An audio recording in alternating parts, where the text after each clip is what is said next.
Estamos vivendo um período de intensas transformações. A cada semana recebemos notícias de mais uma nova habilidade que as máquinas aprenderam.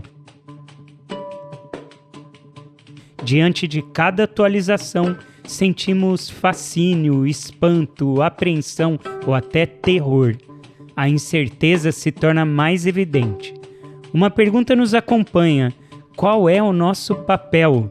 Que parte nos cabe nessas novas engrenagens que passam a imprimir um movimento cada vez mais acelerado ao mundo? We live in an age of anxiety, a time of stress, and with all our sophistication, we are in fact the victims of our own technological strength. We are the victims of shock, of future shock. Você nunca se banha no mesmo rio duas vezes. Você já deve ter ouvido essa frase, né? Ela é do Heráclito, um filósofo que viveu mais de 2.500 anos atrás. Para ele, tudo está em constante transformação. Essa ideia, na verdade, não é exclusiva do Heráclito. Ela é bastante presente na filosofia oriental, por exemplo. O taoísmo propõe que o universo flui, que tudo está em constante movimento. A filosofia Zen também se apoia fortemente no princípio fundamental da impermanência, na ideia de que nada é para sempre na vida. Uma música que fez bastante sucesso no Brasil nos anos 80 sintetiza essa premissa na seguinte frase: tudo muda o tempo todo no mundo.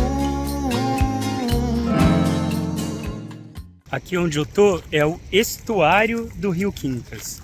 Estuário é o local onde o rio encontra o mar. Então aqui é o local onde o Rio Quincas encontra com o mar da Praia do Matadeiro. Bonito, né? A gente sobe por essas pedras aqui e aí vai chegar numa ponte. Aqui nesse caminho dá para ter uma ideia melhor. Eu estou exatamente entre a Praia da Armação e a Praia do Matadeiro. Mas desde que eu cheguei aqui a primeira vez, uma coisa me intrigou. Qual é a desses nomes? Armação?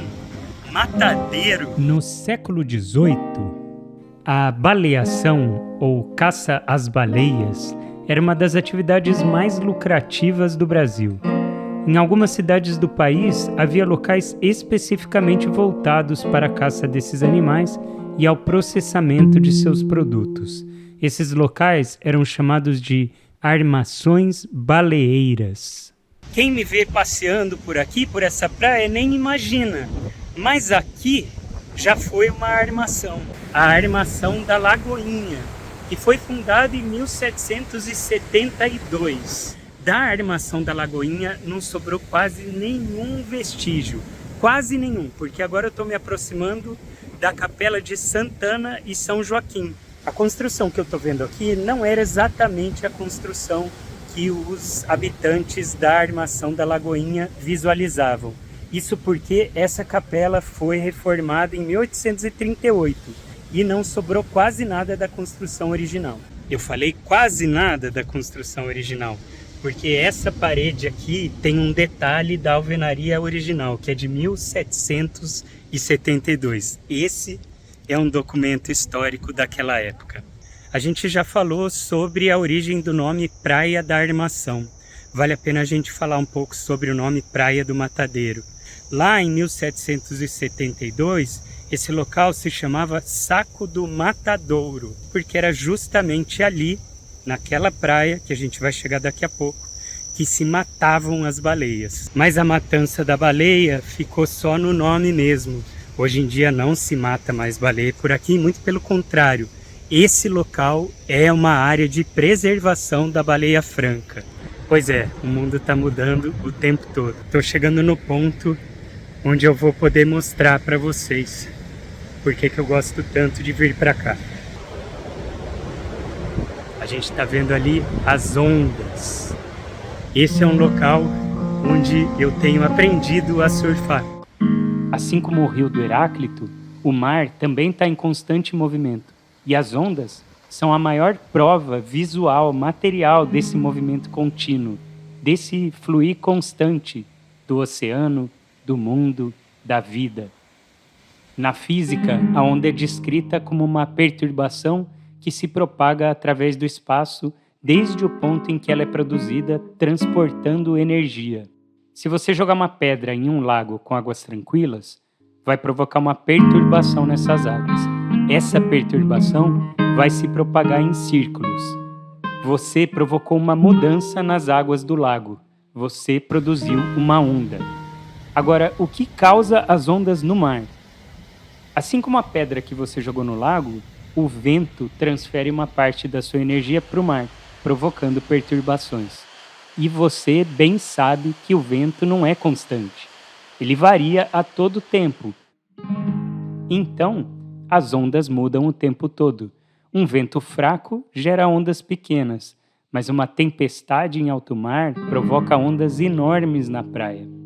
Esse é um dos maiores aprendizados de qualquer pessoa que queira surfar, como lidar com as diferentes condições do mar. O surf tem sido para mim um intenso exercício de como agir diante de uma força maior do que eu, e que está muito além da minha capacidade de controlar. E quando as ondas estão muito grandes, eu confesso que fico um tanto aterrorizado. O assombro diante do incontrolável, diante do imponderável, da força avassaladora da natureza, isso remete a uma das imagens mais icônicas da história da arte mundial, a Grande Onda de Kanagawa. A Grande Onda de Kanagawa é uma xilogravura. Ela foi produzida por Katsushika Hokusai em 1830. Uma onda monstruosa parece que vai engolir 3 barcos de pescadores. A cena é aterrorizante. Lembra do princípio do Heráclito, de que tudo está em movimento?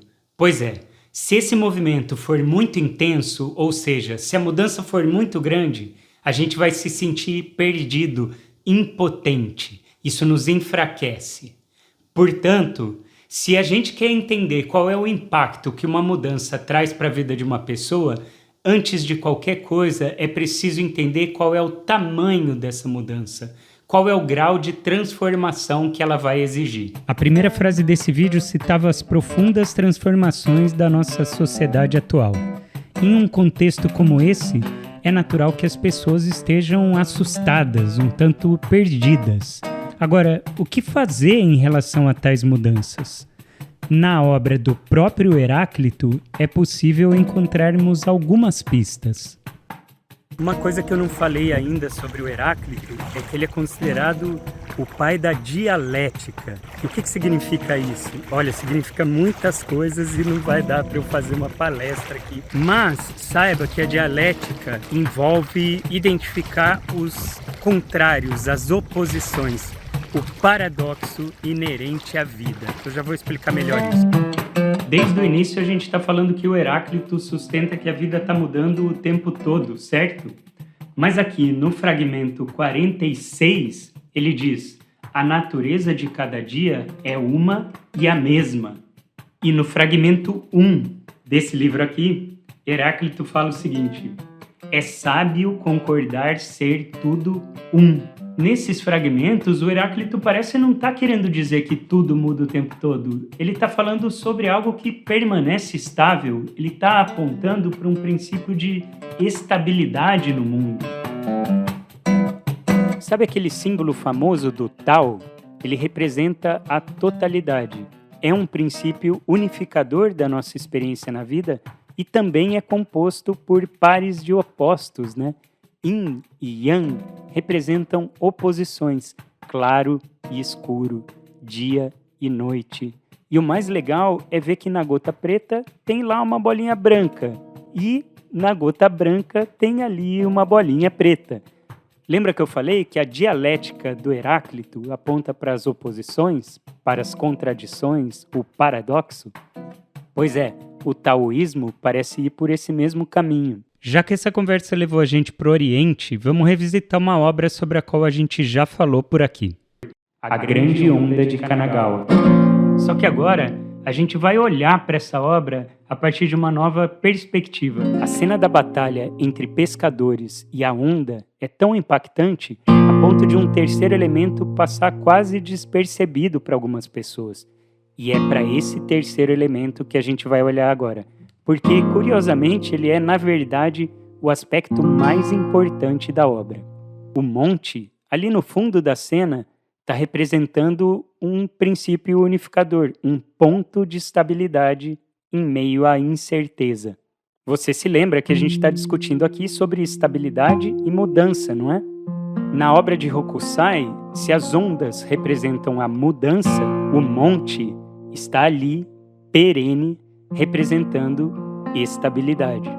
Diante de tudo que já foi dito até aqui, a gente pode adotar como um princípio central da nossa discussão que, para lidar com mudanças, a gente precisa de estabilidade.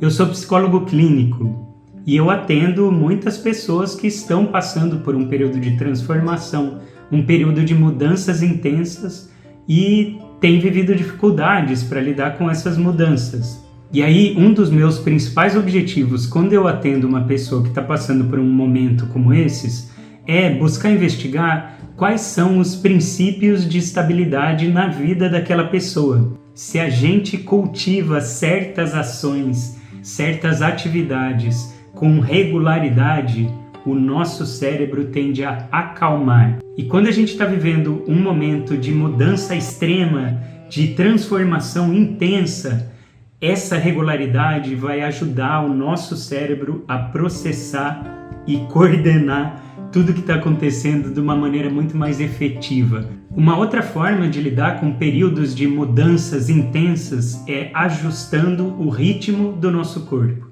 Ritmo significa cadência ou movimento regular. Movimento está relacionado com mudança e regular se relaciona com estabilidade. A junção dos dois aspectos sobre os quais a gente está conversando desde o começo do vídeo. Movimento regular, estabilidade e mudança. O planeta Terra também tem certos padrões em relação às mudanças que acontecem ao longo do tempo. Em outras palavras, o planeta tem ritmo. E os nossos corpos também variam de uma forma relativamente estável ao longo do tempo. Nossos corpos também têm ritmos. O ajuste entre o ritmo do nosso corpo e o ritmo do planeta é um bom indicador de saúde. Ficou muito confuso o que eu estou dizendo? Espera aí que eu vou explicar. Ao longo de 24 horas, a Terra dá uma volta em torno do seu próprio eixo. O nome desse movimento é rotação. A rotação dá origem à alternância entre dia e noite. O Sol ilumina apenas metade da Terra de cada vez. Ao longo dessas 24 horas, na metade que está voltada para a Terra haverá dia e na metade oposta, noite. O ajuste do seu corpo ao ritmo da rotação da Terra é tão importante que até recebeu um nome. O nome desse ajuste é ritmo circadiano. Vamos entender esse nome? Circa significa acerca de. Diano é relativo ao dia. Então, ritmo circadiano quer dizer o ritmo que se dá acerca de um dia, ou seja, o ritmo do corpo a cada 24 horas. Os seres humanos, eles são diurnos. O que significa isso? Significa que seres humanos tendem a ser mais ativos durante o dia e menos ativos durante a noite. Agora, tem uma área cerebral que é muito pequenininha e é responsável por esse ajuste.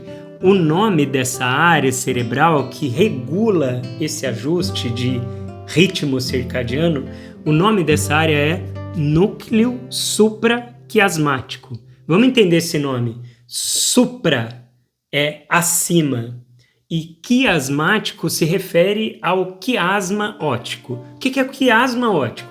É aquele ponto de conexão, de cruzamento, na verdade, é um ponto de cruzamento dos nervos ópticos. Então, supraquiasmático é um ponto que fica acima do ponto em que os nervos ópticos se cruzam. Por que isso é importante? Porque eu estou falando aqui de uma área cerebral responsável pelo ajuste do nível de atividade do corpo diante da alternância entre dia e noite.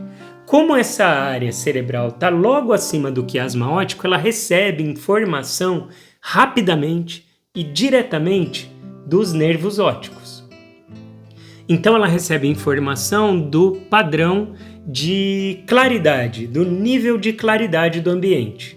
Quando está de dia, os nervos ópticos estão ali levando mais informação de claridade, e aí o núcleo supraquiasmático identifica maior claridade no ambiente. Já quando está escurecendo, esse padrão de atividade vai diminuindo. E aí sabe o que o núcleo supraquiasmático faz quando detecta que o padrão de luminosidade está diminuindo? O núcleo supraquiasmático manda uma informação para a glândula pineal.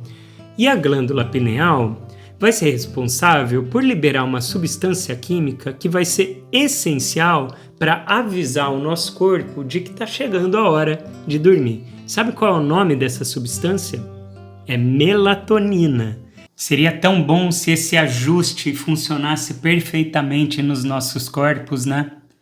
Não é isso que tem acontecido. Aliás, a nossa sociedade está com uma dificuldade cada vez maior de fazer esse ajuste. Isso se deve a transformações gigantescas que vêm acontecendo nas últimas décadas.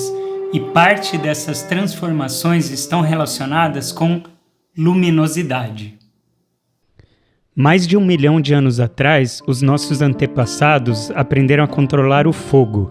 Com isso, superaram algumas das limitações do período noturno. Passou a ser possível enxergar em cavernas profundas e no breu da noite.